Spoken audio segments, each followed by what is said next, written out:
रामपुर के जंगल में कालू कौवा अपनी पत्नी टुनटुनी के साथ रहता था।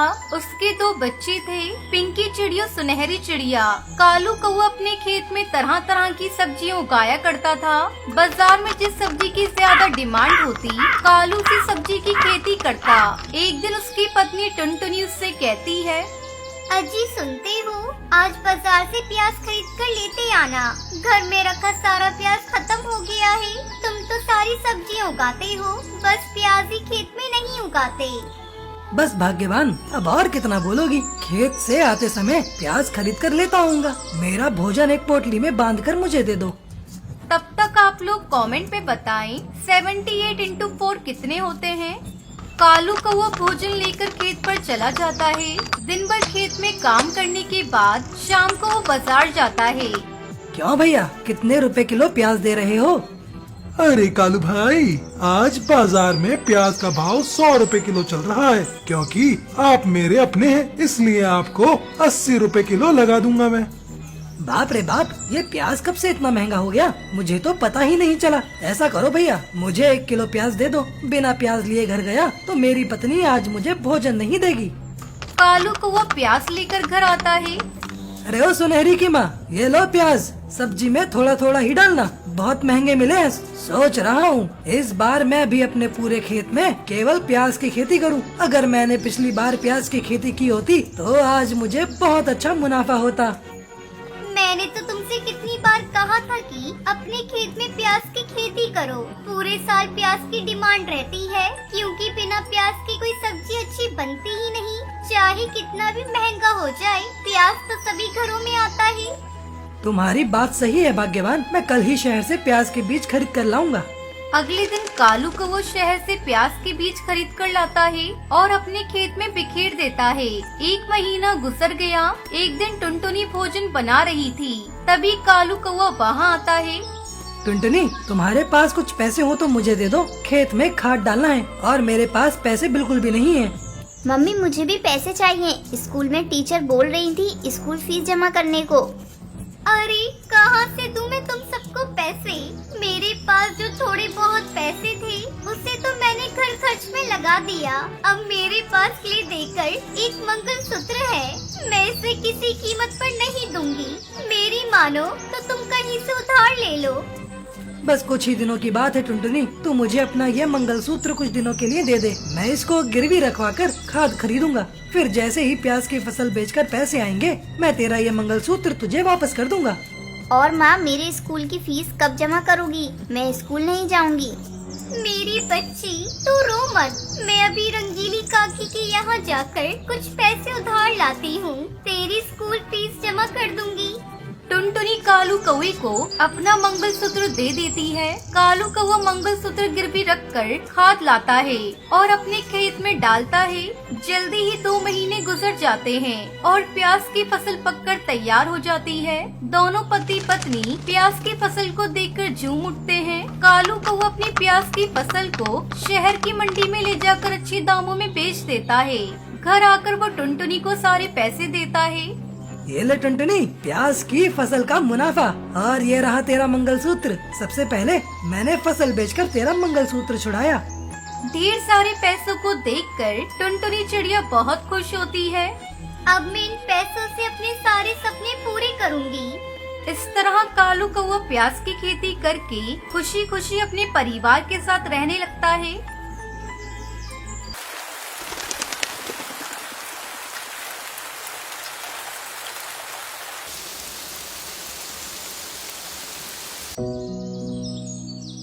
कुल्लू मनाली के जंगलों में टुनटुनी चिड़िया अपने पति कालू कौवे के साथ रहती थी। बारिश का मौसम था, जोरों से बारिश हो रही थी। एक दिन टुनटुनी अपने पति कालू कौवे से कहती है, सुनो जी, मैं सोच रही हूँ क्यों न इस बार हम लोग अपने खेत में अंगूर की फसल उगाएं। अगर फसल अच्छी हुई तो आधी फसल बेच देंगे और जो पैसे मिलेंगे उससे अपना एक पक्का घर बना लेंगे। तुम ठीक कह रही हो टुनटुनी, इस बार अपने खेत में अंगूर की फसल ही उगाएंगे। लेकिन हम बीज लाएंगे कहाँ से? उसके लिए बहुत से पैसे खर्च करने पड़ेंगे। तब तक आप लोग कमेंट में बताएं 178 इंटू 5 कितने होते हैं। उसकी तुम चिंता मत करो, मैं अपनी मौसी बबली कबूतरी के घर जाऊंगी और उनके यहाँ से अंगूर के बीज लेकर आऊंगी। पिछले साल ही मौसी के खेतों में अंगूर की अच्छी फसल हुई थी। अगर अपनी फसल अच्छी हुई तो हम मौसी के बीज जितना अंगूर उन्हें वापस कर देंगे। ऐसे हमारा काम भी हो जाएगा और पैसे भी खर्च नहीं करने पड़ेंगे। अगले दिन दोनों पति पत्नी बीज लेने के लिए बबली मौसी के घर जाते हैं। क्यों टुनटुनी, आज मौसी की याद कैसे आ गई? वैसे तो मुझे कभी तुम याद नहीं करती। जरूर मुझसे कोई काम होगा तभी तुम मेरे पास आई हो। अब बताओ मुझसे क्या काम है? क्या बताऊं मौसी, घर के काम काज और खेत से कभी फुर्सत ही नहीं मिलती। हमारा खेत खाली पड़ा है। अभी तक हमने किसी फसल की अपने खेत में बुवाई नहीं की है। बारिश हो रही थी, सोचा इस बार अपने खेत में अंगूर की खेती करूं, पर बीज खरीदने के लिए हमारे पास पैसे नहीं है। अगर आप हमें अंगूर के बीज दे देती तो आपकी हम पर बहुत बड़ी कृपा होती। जैसे ही हमारी अंगूर की फसल पक जाएगी हम आपको बीज वापस कर देंगे। तो ठीक है, ले लो बीज मुझसे, पर तुम समय से मेरे बीज के बराबर अंगूर वापस कर देना। बबली कबूतरी टुनटुनी चिड़िया को अंगूर के बीज दे देती है। टुनटुनी चिड़िया कालू कौवा बीज लेकर घर वापस आते हैं और दोनों मिलकर अपने खेत में अंगूर के बीज को बिखेर देते हैं। इस तरह कई दिन बीत जाते हैं। एक दिन कई दिन हो गए हैं खेत में बीज डाले, चलो चलकर एक बार खेत देख लेते हैं। खेत पर जाकर कालू देखता है, अरे ये क्या, ये फसल तो सूख रही है, इन्हें पानी देना होगा, नहीं तो ये पूरी तरह से सूख जाएंगे। दोनों मिलकर पास वाली नदी से पानी लाते हैं और अपने खेत में डालते हैं। इस तरह कुछ दिन और बीत जाते हैं। खेत में उनकी अंगूर की बेल लहराने लगती है। जब उनकी अंगूर की फसल पक जाती है तब वो अपने अंगूर को तोड़कर बाजार में बेचने की तैयारी करने लगते हैं। तभी जंगल का मुखिया वहाँ आ जाता है। अरे तू अपनी अंगूर की फसल मुझे बेच दे। कहाँ तू इसे लेकर मंडी में बेचने जाएगा? नहीं मुखिया जी, मैं अभी अपने अंगूर को नहीं बेचूंगी। जब बाजार में दाम बढ़ेगा तो हम इसे बेचेंगे। टुनटुनी की बात सुनकर मुखिया गुस्सा हो जाता है और वहाँ से चला जाता है। अगले दिन टुनटुनी चिड़िया अंगूर के बीज के बराबर अंगूर अपनी मौसी को वापस कर देती है। कुछ दिनों बाद बाजार में अंगूर के भाव बहुत बढ़ जाते हैं। तब टुनटुनी अपने सारे अंगूर की फसल को बाजार में बेच देती है और फसल बेचकर जो पैसे मिलते हैं उससे टुनटुनी और कालू अपने लिए पक्का घर बनवाते हैं और फिर दोनों खुशी खुशी रहने लगते हैं। एक जंगल में बहुत सारे पक्षी रहा करती थी। उसी जंगल में टुनटुनी नाम की चिड़िया रहती थी। टुनटुनी चिड़िया दिखने में बहुत ही सुंदर और बहुत ही ज्यादा होशियार थी। वो हमेशा दूसरों की मदद किया करती थी और जंगल में कोई भी समस्या होती थी तो उसको भी वो ही सुलझाया करती थी। और इस समय जंगल में पेट्रोल की बहुत ज्यादा कमी थी, जिस वजह से पेट्रोल बहुत ज्यादा महंगा हो गया था और जंगल के सभी पंछी इस बात से बहुत ज्यादा परेशान थे। एक दिन की बात है, टुनटुनी चिड़िया एक पेड़ पर बैठी होती है। तभी वहाँ से एक बंटी कबूतर उसके पास जाकर उससे कहता है, अरे टुनटुनी चिड़िया, तुम यहाँ पर आराम से बैठी हुई हो और पूरे जंगल में हाहाकार मचा हुआ है। क्यों, ऐसा क्या हो गया कि पूरे जंगल में हाहाकार मच गया है? मुझे तो इस बारे में कुछ भी नहीं पता। तुम्हें कैसे पता होगा? तुम ना तो मोटरसाइकिल चलाती हो ना ही कार, तुम तो बस अपने घर पर पड़ी रहती हो। इस वजह से तुम्हें कुछ भी नहीं पता है। तो तुम ही बता दो कि आखिर क्या हो गया है जिस वजह से तुम भी इतनी ज्यादा परेशान लग रही हो। अब तुम्हें क्या बताऊं, पेट्रोल के दाम दिन पर दिन बढ़ते जा रहे हैं और इसी वजह से सब लोग बहुत ज्यादा परेशान हैं। यदि ऐसे ही पेट्रोल के दाम बढ़ते रहे तो हम लोगों को अपनी मोटरसाइकिल और कार को घर में बंद करके रखना पड़ेगा। तब तक आप लोग कमेंट में बताएं 30 into 6 कितने होते हैं। हाँ, ये बात तो तुमने ठीक की। इस बारे में तो मुझे पता था, क्योंकि इस बारे में कल ही मुझे कालू कौवे ने बताया था। वैसे कालू कौवा भी इस वजह से काफी ज्यादा परेशान लग रहा था। उसे परेशान होने की क्या जरूरत है? उसके पास तो सिर्फ बेकार सी मोटरसाइकिल है और वो भी ज्यादा नहीं चलाता है। तो क्या हुआ, चलाता तो है ही ना। चलो तुम चिंता मत करो, शायद पेट्रोल की कमी की वजह से ये सब हो रहा है। हाँ, लगता तो मुझे भी यही है, सब पेट्रोल की कमी की वजह से हो रहा है। अब तो जल्दी से पेट्रोल आ जाए तो हम सब पक्षी को महंगाई से थोड़ी राहत मिल जाएगी। इसके बाद बंटी कबूतर वहाँ से चला जाता है और टुनटुनी चिड़िया भी अपने घर पर आ जाती है। वहीं दूसरी तरफ कालू कौआ अपने घर पर बैठकर कुछ काम कर रहा होता है। तभी अचानक उसके घर में आग लग जाती है, जिस वजह से उसका घर पूरा जलकर राख हो जाता है और इससे कालू कौआ काफी ज्यादा दुखी हो जाता है और फिर वो एक बड़े से टैंक को अपने घर से दूर करने लगता है। तभी वहाँ पर बंटी कबूतर आता है और कालू कौवे को ये सब करते हुए देखकर कहता है, अरे कालू कौवा, तुम ये सब क्या कर रहे हो? ये इतना बड़ा टैंकर लेकर तुम कहाँ जा रहे हो और इसमें क्या है? अरे इसमें कुछ नहीं है, बस इसमें पानी है। वो मेरा घर जल गया था तो इसी वजह से मैं अपने घर को बुझाने के लिए पानी टैंक लाया था। अच्छा, तो चलो मैं तुम्हारी मदद कर देता हूँ। और ये कहकर बंटी कबूतर उस टैंक को घर से दूर करने में कालू कौवे की मदद कर देता है और इसके बाद बंटी कबूतर वहाँ से चला जाता है। धीरे धीरे समय बीतता है। एक दिन की बात है कि जंगल में शोर मच जाता है कि पेट्रोल चोरी हो रहा है। इस बात से सभी जंगल के पक्षी बहुत ज्यादा हैरान हो जाते हैं, क्योंकि उन्हें तो इस बारे में कुछ भी पता नहीं होता है कि आखिर पेट्रोल चोरी कौन कर रहा है। और जब ये बात टुनटुनी चिड़िया के पास पहुँचती है तो वो भी काफी ज्यादा हैरान हो जाती है, क्योंकि उसे भी पता था कि पेट्रोल बहुत ज्यादा महंगा है और यदि कोई पेट्रोल चुरा रहा है तो इससे पेट्रोल की और ज्यादा कमी हो जाएगी। और वो सभी पक्षियों को एक बरगद के पेड़ के नीचे बुलाती है। मुझे पता लगा है कि जंगल में पेट्रोल की चोरी हो रही है और इसी वजह से पेट्रोल काफी ज्यादा महंगा हो गया है। ये सब कौन कर रहा है? क्या किसी को इस बारे में जानकारी है? तभी मैं सोचूं, पेट्रोल इतना महंगा क्यों हो रहा है? पेट्रोल महंगा होगा ही जब इस पेट्रोल को कोई चुरा कर ले जाएगा। यदि ऐसा चलता रहा तो जंगल से सारा पेट्रोल खत्म हो जाएगा। तुम सब चिंता मत करो, इसका भी हल हम ढूंढ लेंगे।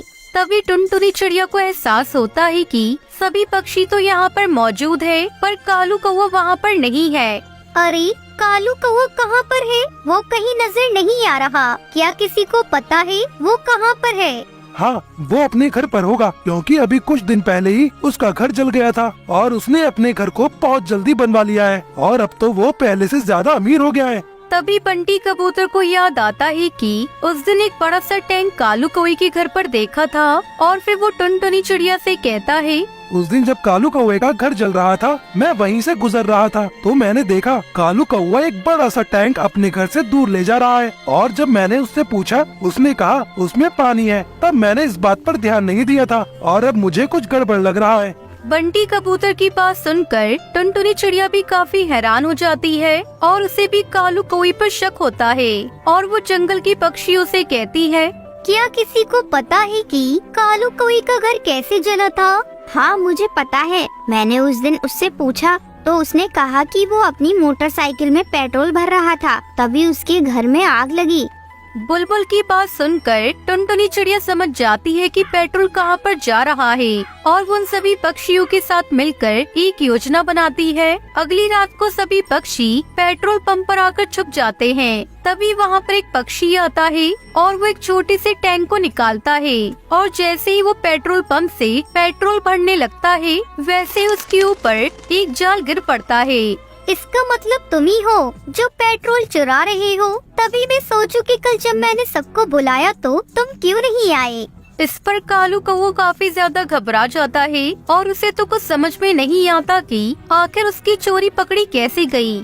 आज तक तुमने जितना भी पेट्रोल चुराया है वो सब तुम वापस कर दो, वरना हम तुम्हें अच्छे तरीके से सबक सिखाएंगे। हाँ ठीक है, मैं तुम्हारा सारा पेट्रोल वापस कर दूंगा। वह पेट्रोल मेरे घर के बगल में एक बड़ा सा टैंक है, उसी में भरा हुआ है। अच्छा, इसका मतलब तो उस टैंक में पानी नहीं था। उस दिन तुमने मुझसे झूठ कहा था, टैंक में पेट्रोल ही था। इसका मतलब तुम एक पेट्रोल चोर कौवा हो।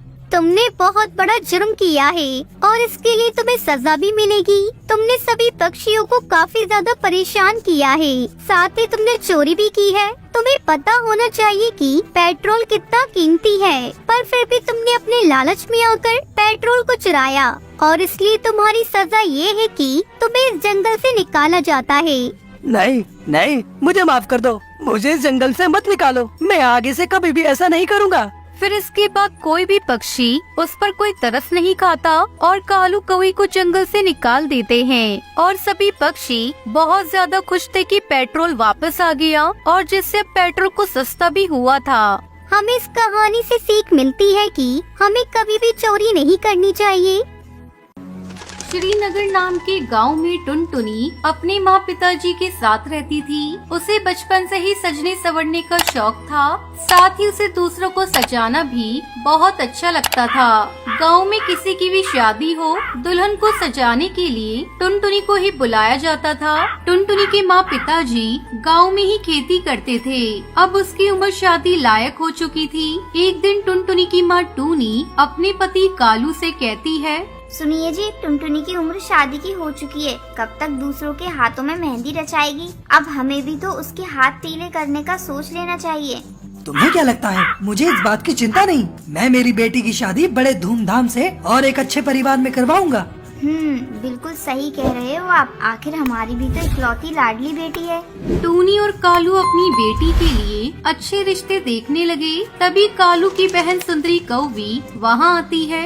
भैया, मैं चाहती थी क्यों ना हमारा रिश्ता और भी ज्यादा मजबूत किया जाए। मैं टुनटुनी को अपने घर की बहू बनाना चाहती हूँ।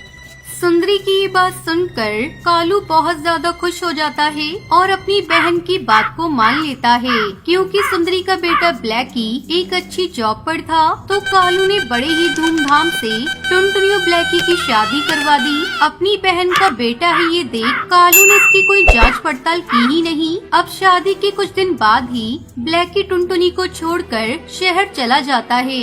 साथ ही उसे कभी मिलने नहीं आएगा, ये चिट्ठी में लिखकर चला जाता है। टुनटुनी, तुम सुंदर तो हो, लेकिन साथ में एक अनपढ़ और गंवार चिड़िया हो। मुझे लगता है तुम घर के काम के सिवाय और कोई काम नहीं कर सकती। जब ब्लैकी उसे छोड़कर गया तो उसे बहुत ज्यादा बुरा लगता है। साथ ही उसे ये जानकर बुरा लगता है कि वो पढ़ी लिखी नहीं है, इसलिए ब्लैकी ने उसे छोड़ दिया है। वो रोते हुए अपनी सास से कहती है,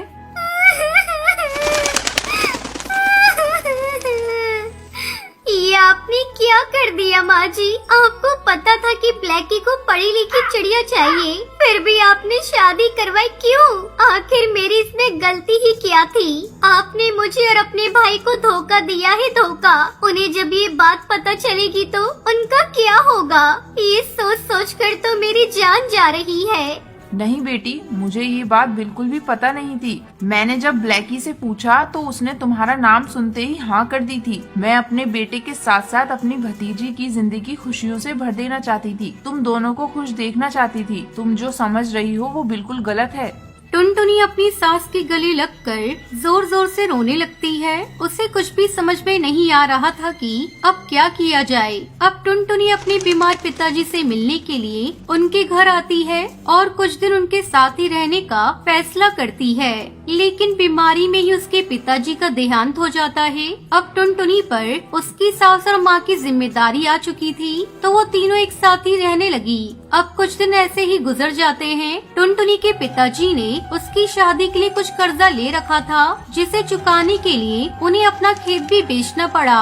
उन तीनों के सामने अब 2 वक्त की रोटी का भी सवाल था। उसी में एक दिन गांव के सरपंच तोताराम की बेटी की शादी थी, तो वो अपने पिताजी से कहती है, पिताजी, मुझे मेहंदी सिर्फ और सिर्फ टुनटुनी दीदी से ही लगवानी है। अरे बेटा, हमने तुम्हारे लिए शहर से एक पार्लर वाली बुलाई है, तुम उसी से मेहंदी लगवा लेना। नहीं पिताजी, मुझे सिर्फ टुनटुनी दीदी के हाथ से ही मेहंदी लगवानी है।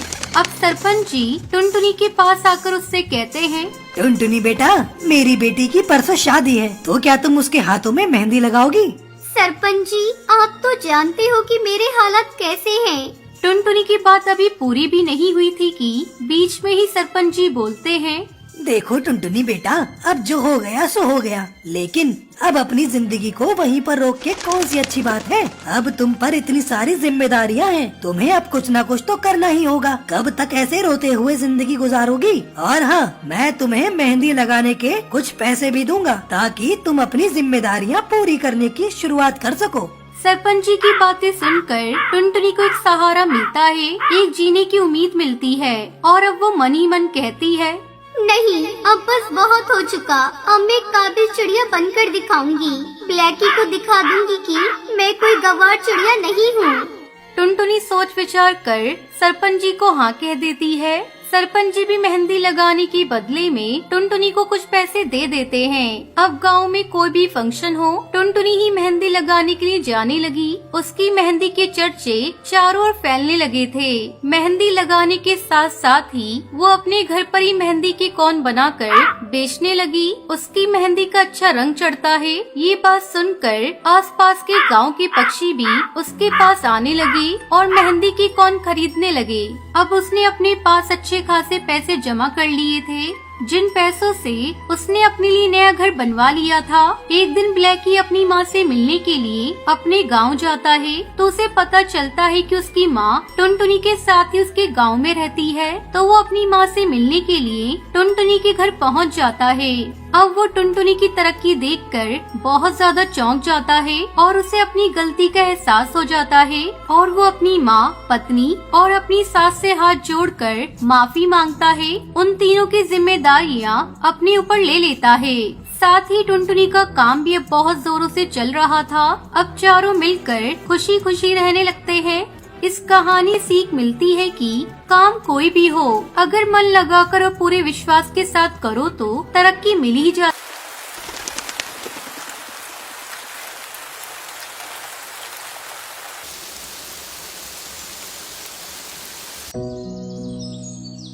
कुल्लू मनाली के जंगलों में टुनटुनी चिड़िया अपने पति कालू कौवे के साथ रहती थी। बारिश का मौसम था, जोरों से बारिश हो रही थी।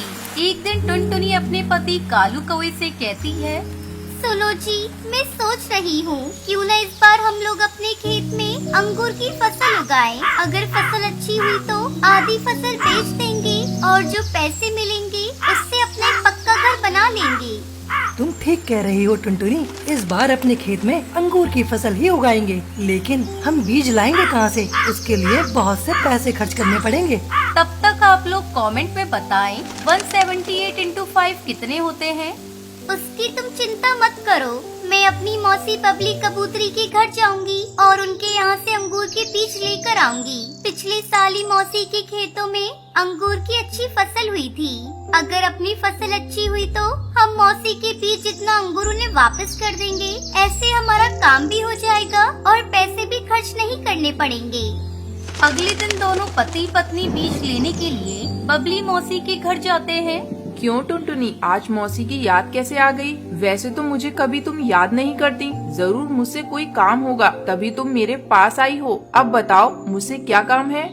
क्या बताऊँ मौसी, घर के काम का जो खेत से कभी फुर्सत ही नहीं मिलती। हमारा खेत खाली पड़ा है, अभी तक हमने किसी फसल की अपने खेत में बुवाई नहीं की है। बारिश हो रही थी, सोचा इस बार अपने खेत में अंगूर की खेती